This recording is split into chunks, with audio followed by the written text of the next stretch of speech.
Zur Abwechslung mal der DFB-Pokal. Runde Nummer 3 gegen Erzgebirge Aue. Favorit sind wir auf jeden Fall. Ich möchte gerne ins Achtelfinale. Würde ein bisschen Geld bringen und würde meine Planung in Sachen Jugendspielerverpflichtung ein bisschen vorantreiben. Wie gesagt, die ominösen 24 €, die noch bei mir irgendwo auf dem Konto liegen, da kannst du nicht viel mit machen.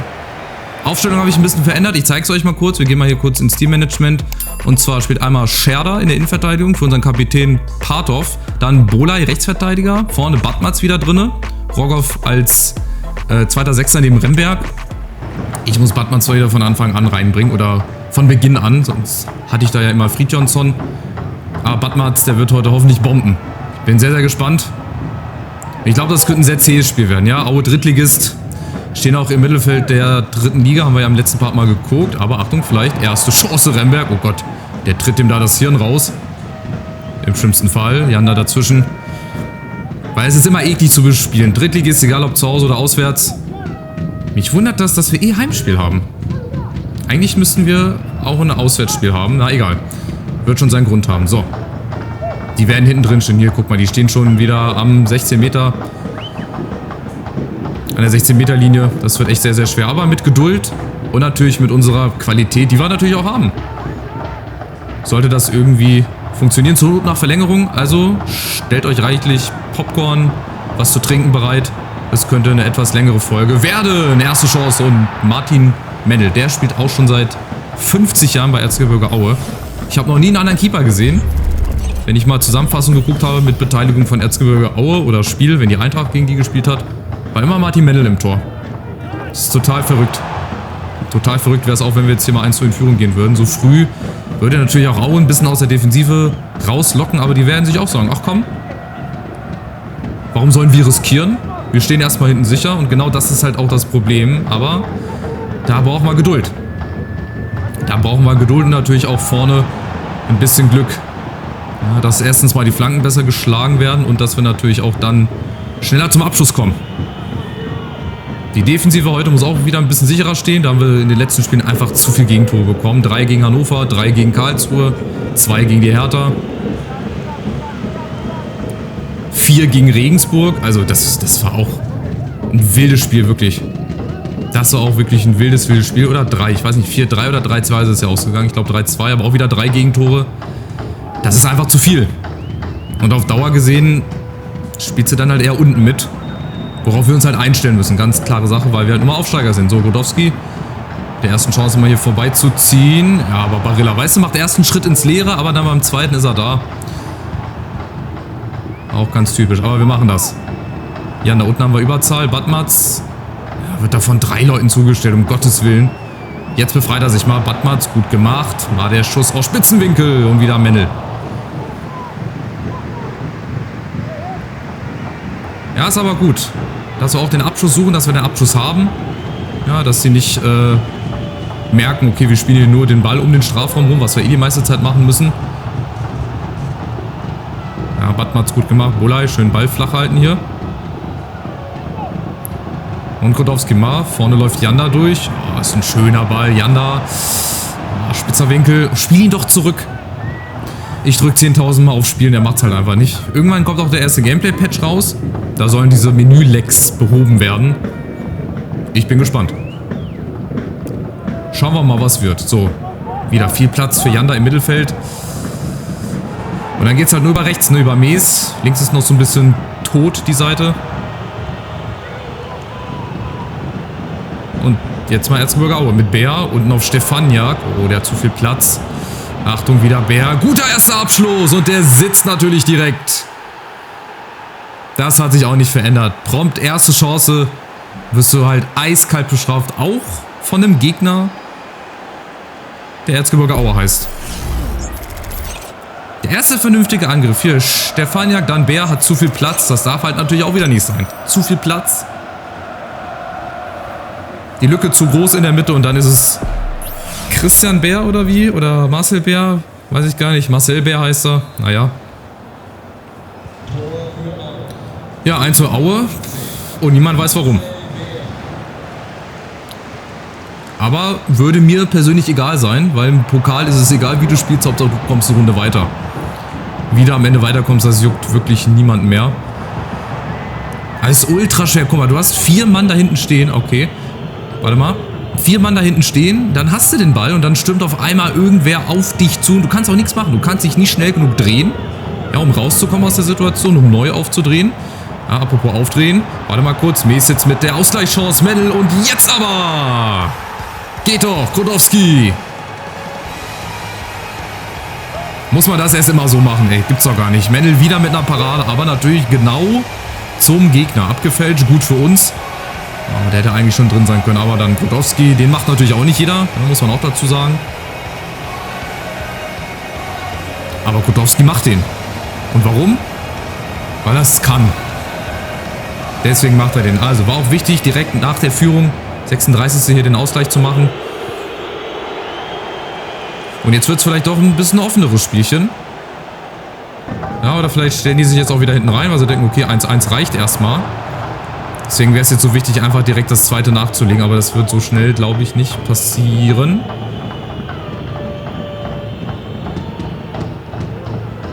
Guck mal, dann kommen die einmal wieder durch. Es ist zum Brechen, ey. Bär wieder gegen Scherder, der das bislang eigentlich ganz gut macht. Der Reus dazwischen. Und es gibt sogar Abstoß. Perfekt. Gut verteidigt, Junge. Ja, gibt ja auch Selbstvertrauen, Selbstbewusstsein. Aber die haben ja auch ein 4-2-3-1. Also es ist quasi gespiegelt hier. Die Aufstellung, aber irgendwie kommen wir nicht ganz so ins Tempo rein, wie in den letzten Spielen in der Liga. Jetzt mal vielleicht Janda. Oh, Badmatz steht nicht im Abseits. Und jetzt stehen wir wieder da. 6, 7 Mann von Aue um den Strafraum rum. Du kannst nichts machen. Jetzt vielleicht mal Badmatz. Ich brauche die Auftaktbewegung. Zu spät. Ach, viel zu spät. Wir müssen das mal hier halt alleine versuchen mit Janda gegen Jakob. Ja, Mees hätte sich da abgesetzt. Und Remberg, komm, der kann doch auch. Mit rechts, feine Klinge. Ja, ich glaube, der ist Linksfuß. Ja, schade. 1-1 ist ein komisches Spiel. Also, wir sind besser. Ja, Aue mit der ersten Chance. Wahrscheinlich auch mit der einzigen Chance. Das 1-0. Dann wir mit dem schnellen Ausgleich. Und ansonsten ist, glaube ich, nicht viel. 80% Ballbesitz fast, um Gottes Willen. Aber das ist genau das Spiel, was ich vermutet hatte. Ja, Aue steht hinten drin. Wartet auf den einen Konter. Das werden sie auch weiterhin machen. Die werden jetzt nicht auf Teufel komm raus die Verteidigung auflösen. Warum auch? Wir können mal auf Offensive gehen. Mal ein bisschen Gas jetzt geben hier in Halbzeit 2. Müsste Abseits sein. Vorteil. Und jetzt top. Nächster Angriff. Chance ist da. Rogoff. Oben Mees. Könnte Abseits sein. Ganz knapp. Ah, nee, ist kein Abseits. Mutiger Kopfball. Und natürlich Mendel hat den sicher. Auf jeden Fall. Aber wir schalten um. Pressing. Sehr schön, Badmatz. Und jetzt Mees oben. Komm, jetzt macht er aber alleine. Jetzt macht er noch Spitzenwinkel. Das gibt's doch nicht. Martin Mendel. Unfassbar. Das war aber auch schlecht ausgespielt. 4 gegen 3. Der hätte ich auch nochmal querspielen können. Da waren 2 Leute mitgelaufen. Badmatz. So, Krodowski macht es jetzt mal alleine. Krodowski. Ja, und jetzt ins Kurze. Krodowski. Mendel. Immer wieder Martin Mendel. Die können sich echt bei dem bedanken, dass es nur 1-1 steht. Vielleicht gleich nicht mehr. Achtung. Gute Ecke. Kulis. Ja, doch 2-3 Meter vorbei. Alles gut. Ich habe ein bisschen überreagiert, Leute. Macht da nicht so eine Show draus.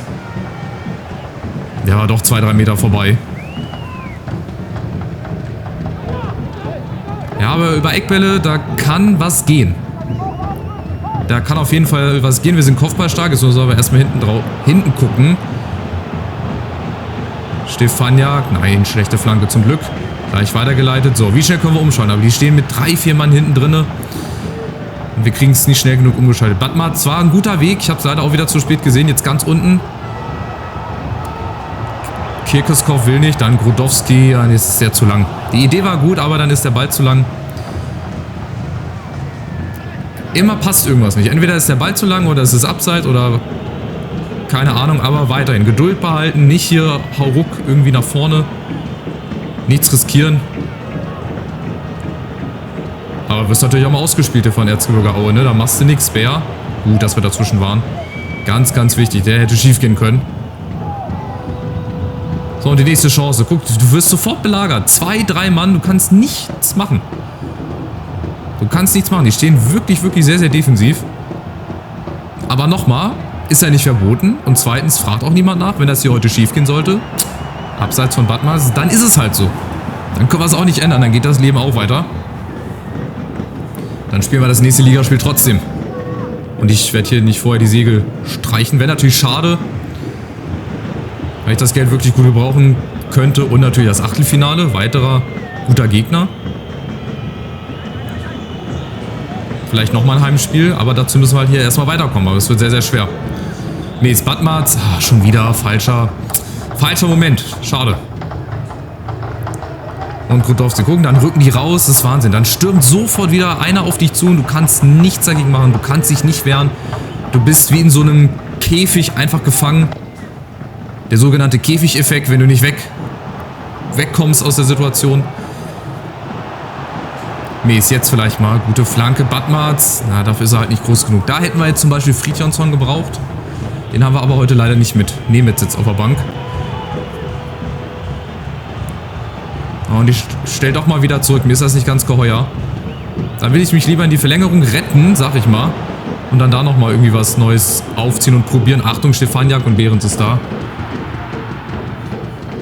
Als jetzt irgendwie auf Teufel komm raus hier schon alles zu riskieren. So, jetzt vielleicht mal. Und jetzt funktioniert es nicht. Jetzt habe ich mal gespielt.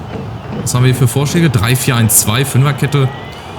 Das sind beides Quatschformationen. Also Dreierkette würde ich jetzt nicht machen wollen. Weil ich muss ja auch nichts riskieren. Ich möchte jetzt ja auch nicht auf Teufel komm raus hier die Verteidigung auflösen. Aber wir müssen irgendwas machen. Weil wir sind stärker. Also ich schätze uns schon stärker an als Erzgebirge Aue. Ja, ohne jetzt den Pfeilchen zu nahe treten zu wollen, aber es ist so. Janda, gute Einzelaktion. Ja, muss er nochmal machen. Gut, und jetzt aber Schuss aufs Tor und Grudowski! Kein Abseits! Das ähnliche Tor wie mal am 1-1 und auch der ähnliche Jubel.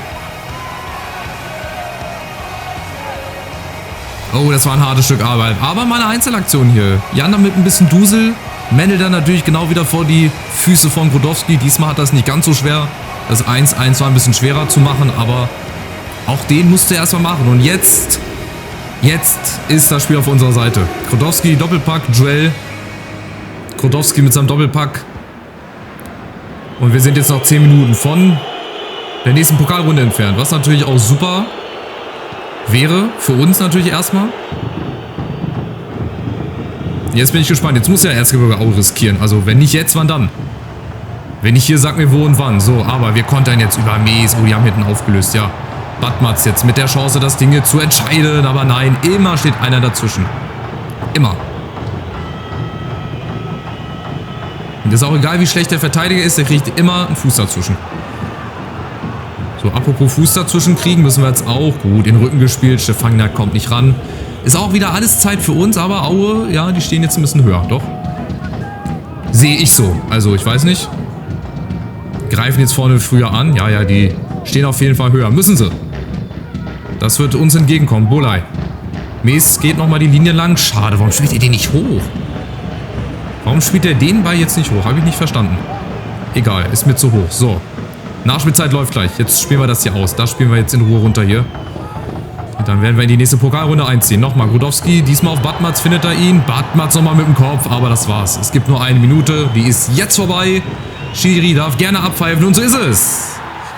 Nächste Pokalrunde, was für ein Kraftakt, was für ein hartes Stück Arbeit, aber wir haben es geschafft. Die Fans freuen sich, der Trainer ist zufrieden, 2-1. Somit kriegen wir natürlich ein bisschen Geld. Das hört sich voll geldgeil an, als hätte ich es nur aufs Geld abgesehen. Und natürlich nächster schöner Gegner. Vielleicht da wieder ein Heimspiel oder mal gucken, vielleicht kriegen wir auch den harten Brocken auswärts. Ja, unter dem Strich, oha, viele Pokalergebnisse. Mal kurz rüber geguckt. Gladbach gewinnt, Lautern gewinnt gegen Heidenheim. So eine kleine Überraschung. Die beiden haben gerade angefangen zu spielen. So, Duell zwischen Frankfurt und Hannover endet 2-1. Heißt also, Frankfurt hat gewonnen, gehe ich mal von aus. Könnte ja auch ein Gegner sein im DFB-Pokal. Jetzt schauen wir erstmal weiter. Jetzt bin ich gespannt, ob wir das Geld kriegen oder ob der eine User doch recht hat. Aber ich glaube, das müsste jetzt die Mail sein. Genau, wir kriegen jetzt direkt nach dem Pokalspiel 274.000 Euro. Das ist für Münster viel Geld, ey, glaub mal. Da hätte ich mir den ein oder anderen Jugendspieler doch holen können. Also gibt es immer direkt nach der jeweiligen Pokalrunde. So, jetzt will ich mal kurz in die Akademie reingehen. Ach ja, es startet ja bald ein neues Jugendturnier. So, wen habe ich jetzt hier? Jugendmannschaft. Da schiele ich immer noch auf den Kovalenko. Rossi hat auch ein gutes Potenzial, der ist halt erst 14, Musa ist 17. Können wir natürlich auch schon mal hochziehen.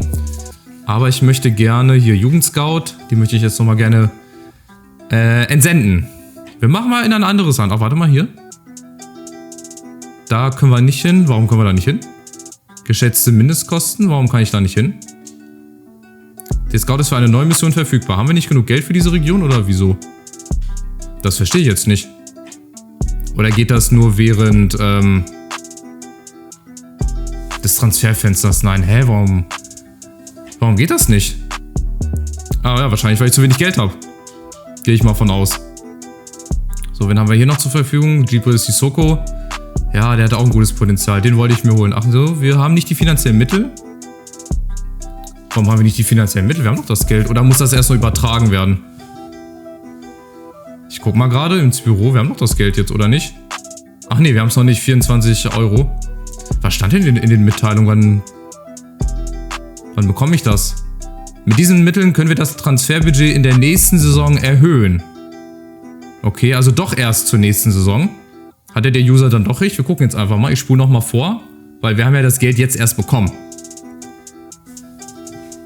Für Schenk. Hier, guck mal. Dein Spitzenkeeper bekommt schon ein Angebot. Mal gucken, ist es jetzt drauf? Vielleicht hätte ich einfach nur einen Tag warten müssen. Ja, nee, offensichtlich nicht. Offensichtlich kriegen wir das erst wirklich nächste Saison. Da nehme ich alles zurück. Da muss ich mich entschuldigen. Ich habe gedacht, dass wir das schon direkt bekommen. Ja, aber dann bekommen wir das wirklich erst dann zum Start der nächsten Saison. Ich hatte das irgendwie anders in Erinnerung. Naja, also ich hebe hier mit die Schere.